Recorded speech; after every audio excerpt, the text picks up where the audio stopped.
Dati, pag may nagtatanong sa akin kung may true wireless earbud na ba na may noise cancellation feature pero below 1K lang ang presyo, ang laging sagot ay wala at parati siyang nasa 3,000 pesos range pataas. Until now. Ito ang Soundcore by Anker R50i NC. Ang earbuds na talagang usap-usapan online at recommended ng maraming tao dahil maganda daw ang kanyang AC feature. Pero matindi sobrang mura lang po niya. Ang tanong nga lang, goods ba talaga siya? O hype lang? Hey guys, James here at welcome sa ating channel. Sa video po natin ngayon ay bibigyan ko kayo ng in-depth review para sa earbuds po na ito. Ano yung mga bagay na nagustuhan ko dito? Mga dapat i-improve at kung sulit po ba talaga itong bilhin? So, simulan na po natin ng video sa kanyang unboxing. Ito ang retail packaging ng Soundcore R50i NC na highlighted sa gitna ang kulay na nabili natin at itsura ng kanyang earbud. So, bukas natin ko ngayon at bubungad muna yung kanyang paperwork then makita natin yung earbud case na nakalagay sa paper cover. Itabi mo natin siya ngayon sa gilid at sa maliit naman na box ay ang kanyang spare silicone case na small at large sizes. At panghuli naman ay ang kanyang USB-A to USB-C cable na pang-charge. So, tanggalin na natin yung kanyang cover at ito na ang ating Soundcore R50i NC in blue. So, pair po natin siya ngayon sa ating phone which mas better kung i-download nyo na po yung kanyang Soundcore app na available sa Play Store at Google Play Store. Once downloaded na po siya, i-pair nyo lang po siya sa kanyang earbuds as app or manual pairing sa settings. Once paired na po siya, pwede nyo na po siyang gamitin. Pero bago po natin ito review, may konting disclaimer lang po na tayo. Itong Soundcore R50i NC earbud ko ay hindi po provided ni Soundcore Philippines or kung sino man pong sellers online. Nabili ko po ito sa sarili kong pera at sa lahat ng sasabihin ko po dito ay galing sa akin lamang at walang sino man po ang may advanced copies or output sa review po na ito. At kung interesado po kayo sa earbud po na ito ay meron tayong product link sa video description or pin comment sa ibaba. So, content review muna tayo tungkol sa brand na Soundcore. So, ang Soundcore po ay ang brand audio division ng Anker. Ang isa sa pinakakilalang brand na nagbebenta ng mga chargers, cables, power banks, at iba pang mga mobile accessories sa market. Actually, kilala ko na rin tong Soundcore na ito na brand sa mga mid-range at flagship earbuds katulad ng mga Liberty lineups po nila which sobrang ganda rin po ng mga reviews nito katulad sa reviews niya El Jefe Reviews at sa isa kong creator friend na si Kenneth Tanaka. So, kung titingnan natin goods po ba talaga itong R50i NC sa earbuds po nila, i-check natin ngayon. Simulan natin sa review na ito sa kanyang design at appearance. Sa kanyang case ay napaka-simple, low profile, pero sleek naman ang datingan. Meron siyang 5 kulay po dito na magpipilian. Meron siyang black, white, dark green, light pink, at kulay na napinili ko ay yung powder blue. Matang kanyang texture, kaya iwas po siya sa fingerprint at smudges na may Soundcore pa po sa logo dito sa gitna. Sobrang gaan lang po niya since gawa lang naman po siya sa plastic pero hindi masyadong cheap feeling. Ang kanyang cover hinge naman ay sturdy at hindi naman po flimsy or parang lupay-pay pag sinishake mo which kumpara sa ibang mga earbud cases na binabaliwala po nila ito, may tendency kasi matatanggal yung earbuds po doon pag hindi po malakas yung magnets at kanyang connector pin katulad po nito. Ang ganda. Grabe. At finally, may extra trick ang kanyang case na ito. Itong R50i SC ay meron pong extra flap sa ilalim po para pwede nyo pong gawin as a phone stand pag nanonood kayo ng mga videos. Kaya very clever po nito para sa akin. Pero bibigyan ko na rin ito ng plus points para dito since napaka-helpful naman po nito sa iba. In terms ng kanyang earbud, half matte finish po yung sa kanyang harap, then glossy yung sa kabila niya which yung kulay itim. In terms of sa fit sa tenga ko which is medium size para sa akin, okay naman siya at basta na sa tamang suot ko yung earbud, hindi siya madaling matanggal sa tenga ko pag sinishake ko ito sa ulo ko. Kaya headbang approved po talaga siya.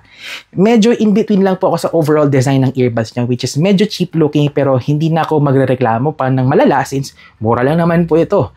Sa earbuds niya ay may touch sensitive area para po dito sa controls na pag-usapan po natin maya-maya. Okay, pag-usapan muna natin yung kanyang Soundcore app which isa po ito sa magiging backbone ng ating review para sa iba pang mga segments maliban po doon sa audio quality. Very intuitive at straightforward ng app na ito na maski beginners ay hindi malilito dito. Sa main menu ay makikita agad yung ambient sound prompt kung saan may choices kayo between the noise cancellation, transparency mode at normal mode. Kasama na rin po yung toggle sa wind noise reduction na pag-uusapan po natin maya-maya rin. Scroll ka lang sa ibaba at makita po ninyo iba pang mga tabs tulad ng sound effects at EQ mode, touch controls at gaming mode. Sa sound effects at EQ mode po, pwede ka mamili ng 22 preset sound effect depende sa gagawin mo like sa podcast, bass booster at iba pa. Pero kung gusto po ninyo ng mas personalized na EQ, click mo lang yung custom EQ mode at pwede ka mo i-tweak ang profile na gusto po ninyo. Meron din siyang 3D surround sound mode para maging immersive ang sound experience, pero I would suggest na turn off mo na lang siya dahil nagiging muffled lang yung sound quality po niya. Yeah. In terms naman sa controls, isa ito talaga sa napaka-advantage ng earbud po na ito. May options ka for a single tap, double tap, triple tap, at tap to hold for audio controls na pwedeng iba-iba ang assignments for left and right earbud. Kasama na rin po dito pag-summon ng inyong phone assistant. Sana ganito rin sa ibang mga audio brands sa level ng customization. Other features na meron sa app ay Discovery tab kung saan may AI relaxation at white noise audio for better sleep, may fit test, find the earbud feature, at isa sa major advantage ng R50i NC for me is dual connections which pwedeng mag-transfer ang earbud po na ito sa dalawang devices ng seamless or walang issue thanks sa kanyang Bluetooth 5.0 connection. Sinubukan ko ito sa aking Xiaomi 12 Lite at sa Narzo phone ko ngayon at nag-transfer po siya flawlessly. Finally, meron naman siyang gaming mode which medyo late na sa ito sa R50i NC but welcome addition na rin. Masusubukan po natin yan maya-maya. Pero bago tayo pupunta sa susunod na segment, kung nagustuhan mo po itong video point na ito, huwag mo nang kalimutan na mag-like at mag-subscribe sa ating channel at hit mo na rin ang bell button para updated ka sa mga bagong videos po natin. At follow mo na rin po ako sa mga social media accounts tulad ng X or Twitter, Facebook, Instagram, Threads, Blue Sky at TikTok para sa mga latest videos at giveaways na makita po ninyo sa card sa itaas. Okay, dediretso na po tayo sa microphone test ng ating Soundcore R50i NC. So, subukan po natin siya na naka-activate ang noise cancellation mode at transparency mode, pati yung kanyang wind reduction feature na nandito sa earbud po na ito. Okay, so ito ating sound test for the R50i NC. Naka-transparency mode po tayo ngayon, pero naka-off po yung wind noise reduction po niya. So, lilipat tayo mamaya sa noise cancellation, but still turn off pa rin yung wind noise. And then, babalik tayo sa transparency mode. Tapos, bubuksan po natin yung electric fan para po may idea kayo kung mapipick up po ba ng ating headphones po or earbuds natin yung ingay po ng electric fan. So, lipat muna tayo sa noise cancellation in 3, 2, 1. Okay, naka-noise cancellation tayo ngayon, adaptive ANC mode, but again, naka-off pa rin po yung wind noise reduction. So right now, bubuksan ko na po dito yung electric fan at try natin pakinggan kung meron na po ba siyang mag-pick up na ingay kahit naka-ANC tayo ngayon. So, bubuksan natin yung electric fan right now. So, yan. Again, naka-off po yung wind noise reduction natin. Noise cancellation mode pa rin tayo. Then, nilipat na tayo sa transparency mode.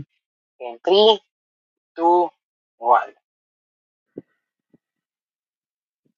So, ito na po yung ating transparency mode. Naka-activate po tayo ngayon. Naka-electric fan tayo sa gilid. So, ano po yung ating sound quality right now pag may electric fan? Let me know your thoughts sa ating comment section. Okay, so ito na po yung ating sound test naman po again for the R50i NC transparency mode pero naka-on na po yung ating wind noise reduction feature. Maya-maya buksan natin yung electric fan. Lilipat muna tayo ngayon sa noise cancellation feature. So lilipat na po tayo in 3, 2, 1. Okay, so ito na po yung ating noise cancellation feature. Again, naka-adaptive ANC po tayo ngayon. Ito po yung default po niya pag binuksan na po ninyo yung ating R50i NC pag naka-pair na po siya. Right now, bubuksan ko na po yung electric fan dito sa akin. Dilagay ko siya sa medium settings at titingnan po natin kung gaano po ba kalakas yung electric fan or kung marinig po ba ninyo talaga yung electric fan sa ating audio test po right now. So, yan. Yan, box. Yan, medium tayo. Then, ilipat natin sa high settings. Yan po. Noise cancellation mode tayo ngayon. Then, ilipat po tayo sa transparency mode. Right now, in 3, 2, 1.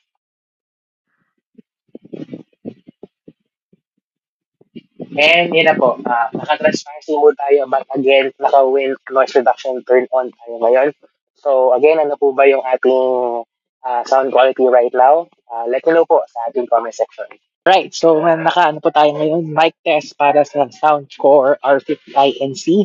Right now, naka-on pa rin po yung ating wind noise reduction feature and naka-transparency mode po tayo ngayon. So papalitan natin siya ngayon into noise activation or ANC mode. There's an hold. So, yan currently yung ating ANC mode naka-turn on na po ngayon. So, paano po yung sound quality natin ngayon? Let me know sa comment section. Okay, so mic test naman po tayo ulit for the sound for R50i NC. Pero, naka-turn off na po yung wind noise reduction feature. Again, nasa transparency mode po tayo ngayon. And sa papalitan lang natin siya sa ANC mode right now. So, ayan. So, right now, naka-ANC mode na po tayo ngayon. So, ano po ba yung sound quality natin ngayon, yung microphone? Let me know sa comments. Sa kanyang noise cancellation feature, ang masasabi ko lang po ay medyo na-exceed niya yung expectations ko po dito. Akala ko lang talaga ay hindi gaano kaayos yung ANC niya dito dahil na-experience na po ko dati sa mga ibang earbuds na medyo mahal pa dito sa R50i NC pero subpar ang ANC quality. Yes, hindi to naka-above great mark sa akin dahil yung ambient noise ay medyo rinig ko pa rin. Pero budget earbud na po ito so hindi na ko aangal doon dahil sa ANC naman po talaga siya bumabawi. Subukan naman natin yung kanyang gaming mode na available lang itoggle sa Soundcore app. Also, paalala ko lang po, pag naka-activate ang gaming mode, hindi nyo na po magagamit yung sound effects mode sa earbud. Okay, so ito po ating gaming test for the Soundcore R50i NC. And as you may see po, naka-turn off po yung ating gaming mode sa ating app. This is the Samsung Galaxy S23 Ultra. And lilipat na po tayo ngayon sa ating Call of Duty Mobile. So, gagamit tayo ng sniper po para at least malaman po natin kung gaano po ba talaga siya kabilis po sa gaming mode or sa pagkatunog po ng sniper natin. So, meron tayo dito timer sa gilid. And let's do it right now. First try in 3, 2, 1. Okay. So, yan po. 169. Start po natin ulit. In 3, 2, 1. Okay. Pindot. Again, reset po natin. Last try. And 3, 2, 1. Okay. So, medyo inconsistent po yung ating timer po. But again po, di po ito yung parang exact po talaga na timing po. But you have the idea naman po kung paano po siya gumana. So, yan, i-reload lang po natin siya ngayon. I-reset natin yung ating timer. At ipat po tayo ulit sa ating Soundcore app. Then, turn on po natin ulit yung ating gaming mode. So, yan. Then, balik tayo ulit sa Call of Duty Mobile. Yan po, naka-refresh na siya. So, reset na po tayo ulit na gaming mode. And 3, 2, 1. Okay. So, reset ulit tayo ngayon. In 3, 2, 1. Okay. Last but not the least, third try ulit natin, reset, and 3, 2, 1. Okay. So, medyo bumababa siya ng konti. Kanina po, nasa 0.70 something siya na seconds. But, okay na yan. At least, may konting difference din. But, okay na rin yan. At least, gumagana naman din po siya. So, ito na ang pinaka-importante sa review po na ito. At ito, ang sound quality test para sa Soundcore R50i NC. To recap lang, ang Soundcore R50i NC ay merong 10mm drivers para sa bawat earbud at meron din po siyang in-house bass-up technology para magbigay po sa inyo ng powerful bass quality sa inyong listening experience. Bago po ibigay ang experience dito sa R50i NC, paalala ko lang po hindi po ako audiophile at hindi ko rin po papag-uusapan isa-isa ang mga technicalities ng mga kanta po dito. At for reference, ang mga devices na ginamit ko sa test po na ito ay aking daily driver phone na Galaxy S23 Ultra, Narzo 50 5G at ang aking iPad mini 5. At ang ginamit ko po mga streaming services dito ay YouTube Music at Apple Music. So, simulan po natin ang sound test sa aking test bench song na Don't Start Now live in LA remix ni Dua Lipa. At dito pa lang po ninyong malalaman na ang Soundcore R50i NC ay para talaga sa mga taong mahilig sa bass. Ang kantang ito ay bass forward talaga na marinig po ninyo talaga yung mga pag-thump ng drums at ng bass guitar. Okay naman yung vocal part na narinig ko pa rin dahil yung boses ni Dua at nung backup vocals dito. Pero may mga parts talaga sa kanta na medyo nasasapawan na ng bass part like yung mids ng tambourine at highs ng piano at violins. So sumubok ako na yung mga tracks na bass forward to further confirm yung claim ko.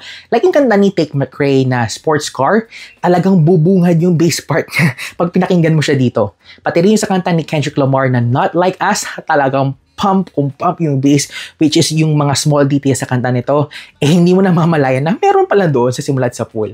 So, kung ang mga kanta na pinapatugtog mo sa earbuds is more on the EDM or bass pop tracks, swak na swak po talaga sa inyo to. Pero, paano naman po yun sa mga mellow or sad songs? So example, natin yung kanta ni Lewis Capaldi na Someone You Love. Narinig mo yung vocals niya pero medyo muted yung low to mid yung part na piano part. Lang dun sa bridge part din na nag-high note si Lewis medyo hindi mo maririnig. Evident din dito sa kanta ni Justin Bieber na Love Yourself, which rinig mo yung main at backing vocals pero hindi mo minsan maririnig yung strumming pop ng guitar sa kanta. Kung wala naman kayong pake doon sa details na yun, then okay na po sa inyo itong earbud po na ito. At finally, pag-usapan na po natin ang kanyang battery life. According sa Soundcore, ang R50i NC ay kayang umabot ng 10 hours ng battery life on a single charge at ang total runtime niya pag nilagay mo sa case ay 45 hours. At the time of this recording, hindi ko pa nasusubukan ang claim nilang 45 hours pati yung single charge battery life. Pero ang masasabi ko po sa inyo ay nasubukan ko itong earbuds na ito ng 5 hours straight at may 50% battery pa rin po dito sa kanya pagbalik sa case, which is enough na kung nasa commute kayo or nasa gym po kayo. So nasubukan na natin ang lahat ng segments ng Soundcore R50i NC. Ang tanong nga lang, sulit bang bilhin po ito ngayon? Goods pa talaga siya? Well, alamin muna natin yung presyo niya. At the time of this recording, ang kanyang SRP sa Lazada, Shopee at TikTok Shop ay nasa 1,995 pesos. Minsan ay bumaba pa rin po ito ng 899 pesos. Pero abangan nyo to parati sa mga nakasale dahil sobrang baba nito pag naabutan po ninyo. Katulad sa akin nung 3-3 sale, nakuha ko lang ito ng 450 pesos. Yes, tamang rinig po ninyo. 450 pesos lang. Halos 75% off ko lang siya nakuha, which is a very great deal. So, simulan po natin sa mga nagustuhan ko sa R50i NC. Ang double connections feature ay yung underrated advantage para sa akin dahil sa totoo lang, napaka-rare nito sa ibang earbuds na may ganitong feature. At take note ha, mas mahal pa po sila kumpara dito. Then, napaka-customizing yung controls niya which is sobrang robust talaga. Ang daming pwedeng combinations na gawin niyo po dito. Yung kanyang Soundcore app at ang easy pairing din ng nagdala dito sa R50i NC, which again, rare po ito sa ganitong price bracket. Thankful ako sa Soundcore na hindi niya iniwan sa area ang mga budget earbuds katulad dito na may kasamang app support. At finally, yung sound quality niya which is, they blew me off the roof din. Hindi lang siya yung earbud na may magamit lang, sobrang okay yung sound quality niya for the average user. Pero syempre, may flaws pa rin talaga tong R50i NC na maaring maging hadlang sa purchase decision po ninyo. Kung habol mo sa earbud talaga yung dead silent or near dead silent sa ANC, hindi po ito yung best bet mo. At kahit na okay yung sound quality niya, kung ayaw mo naman ng bass heavy na earbuds, hindi rin po ito babagay sa inyo. Pero ang bottom line dito ay, kung ang hinahanap po ninyo sa isang true wireless earbud na may features na hindi lang yung fillers o yung may pandagdag lang para masabing feature pack ang kanilang product, then topic ko po talaga sa inyo itong Soundcore R50i NC. Medyo above decent siya for me, though hindi rin siya above great sa markings ko. Pero one thing is for sure lang dito, it gets the job done in a good way. So kung interesado po kayo sa Soundcore R50i NC, may affiliate links po tayo sa baba, walang pin post or sa description. At kung gusto po niyo mapanood yung huli kong video, click mo lang po yung video dito. Or kung gusto niyo mapanood yung iba kong mga review videos, click mo lang yung playlist dito. At huwag niyo pong kalimutan na mag-like at mag-subscribe sa ating dalawang channels. Again, my name is James at kita-kits sa susunod na video.